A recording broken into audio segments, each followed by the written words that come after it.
Où trouver tous les produits 100% Outre-mer? Chez Tropique Marché à Saint-Ouen. Les fruits et légumes et toutes les spécialités salées et sucrées servies avec bonne humeur par une équipe exclusivement ultramarine. Retrouvez l'ambiance et le goût du pays chez Tropique Marché à Saint-Ouen-sur-Seine et sur tropiquemarché.com. Martinique Actualité. L'Agence régionale de santé de la Martinique, l'ARS, est très heureuse d'avoir installé en Martinique une conciergerie, c'est-à-dire une structure qui accueille dans les meilleures conditions possibles les médecins qui souhaitent s'installer sur place. Il serait déjà 130. Stéphane Berniac, directeur du centre hospitalier Maurice Despinois, le CHMD, a rencontré les représentants du syndicat CGTM le lundi 3 février. Un protocole d'accord a été proposé et est en cours de finalisation. Un plan d'action est mis en œuvre en concertation avec l'ensemble des acteurs pour garantir un meilleur accueil et la sécurité des usagers et des agents du CHMD. Il porte notamment sur la prestation linge et la maintenance des bâtiments vieillissants ou inadaptés avant la rénovation complète en cours sur le site de Mangovulsa. Une attention toute particulière est portée à la maison de santé de Saint-Pierre en raison des conditions d'accueil dégradées. Des travaux sont planifiés, mais ils se heurtent à la difficulté d'hébergement transitoire des résidents handicapés psychiques et parfois à la réticence de la population à accueillir ces publics spécifiques. Je vous le disais en titre, le groupe Bernard Ayotte a réalisé en 2023 un chiffre d'affaires qui approche les 5 milliards d'euros et un bénéfice de 227 400 000 euros.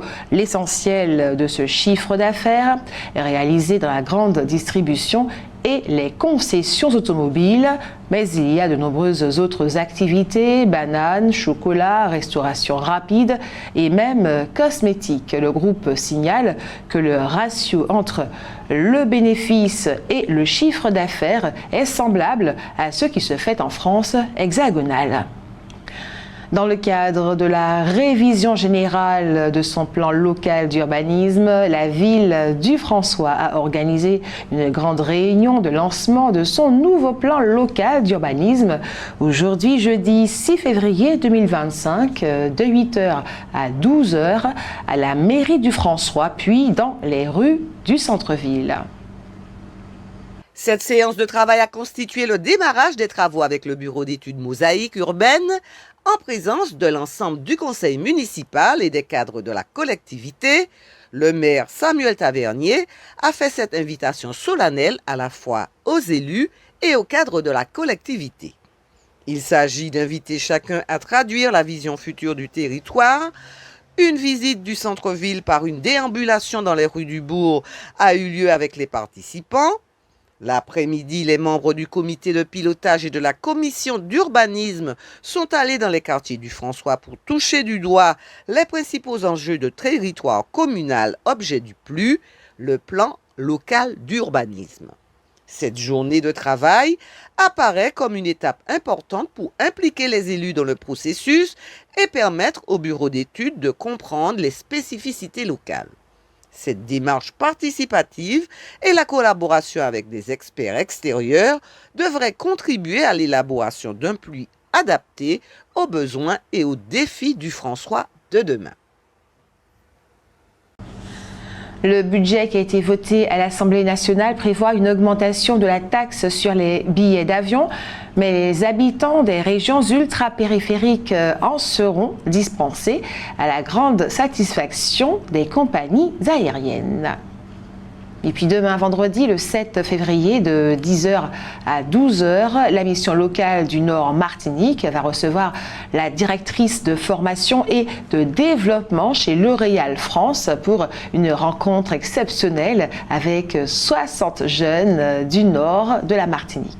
La CTM, Citeo et l'ADEME lancent un appel à manifestation d'intérêt pour la mise en œuvre d'une solution mutualisée de collecte, de lavage et de tri des emballages en verre en Martinique.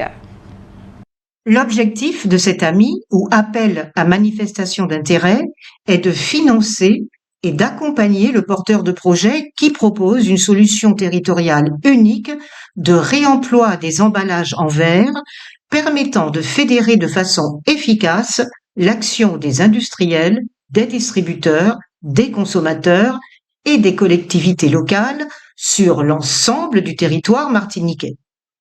Pour ce faire, les hypothèses techniques des porteurs de projets doivent être validées et l'ensemble du processus mis en œuvre doit être clairement décrit. Quel type d'automates installer au sein des points de vente? Quel type d'étiquettes utiliser? Quels sont les coûts à envisager pour le stockage, le tri, le lavage, mais aussi quelle sera l'organisation logistique mise en œuvre? Depuis la récupération des bouteilles, grâce à la mise en place d'un système de consigne, comme cela existait il y a plusieurs dizaines d'années, jusqu'à leur remise dans le circuit. Et donc, comment les différents acteurs pourront-ils coopérer les uns avec les autres?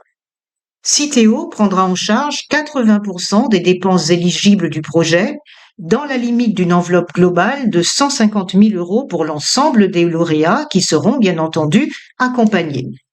Les candidats peuvent télécharger le dossier de candidature sur le site de Citeo. Rappelons qu'en Martinique, le tri des emballages en verre est encore faible, avec 12,6 kg par habitant et par an recyclés en 2023 contre 34,5 kg en moyenne nationale. Pour l'heure, les emballages en verre déposés dans les bornes sont broyés et utilisés dans les travaux publics. Mais il s'agit d'une activité à faible valeur ajoutée et qui, en outre, ne réduit pas la dépendance de la Martinique à l'importation de contenants vides, notamment pour les industries agroalimentaires. Ajoutons que pour qu'il y ait réemploi des emballages, il faut que ceux-ci soient conçus pour être utilisés plusieurs fois et pour un usage identique. Cependant, c'est un système complexe à mettre en œuvre, car pour avoir un réel impact positif sur l'environnement, le réemploi suppose que les processus industriels, le parcours du consommateur, les chaînes de transport et de distribution agissent en synergie. Le savez-vous, il y a 27 députés ultramarins à l'Assemblée nationale. Et nous avons reçu de groupe Révolution socialiste et de respect, un mouvement social et politique, un communiqué dont nous vous livrons l'essentiel. Son titre, c'est « Un acharnement aux couleurs de l'extrême droite ».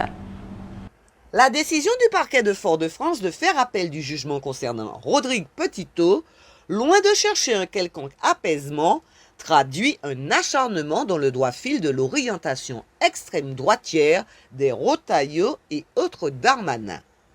Cette décision va dans le même sens que la condamnation de M. Pinto, pourtant victime de vols de terre impunis à ce jour, comme celle de militants contestant les méfaits de l'ordre colonial. La Macronie confirme là sa fonction d'accompagnatrice du mouvement de la grande bourgeoisie française vers l'extrême droite fascisante.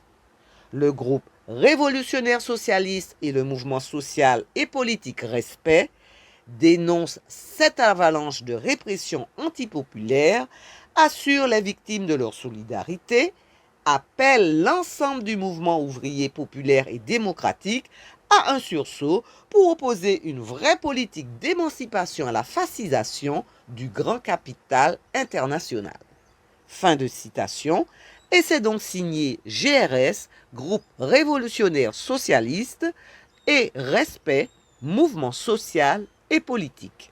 Outremernews.fr, le site de l'actualité Outre-mer, 24 heures sur 24 et 7 jours sur 7. Retrouvez la chaîne Outremer News sur YouTube.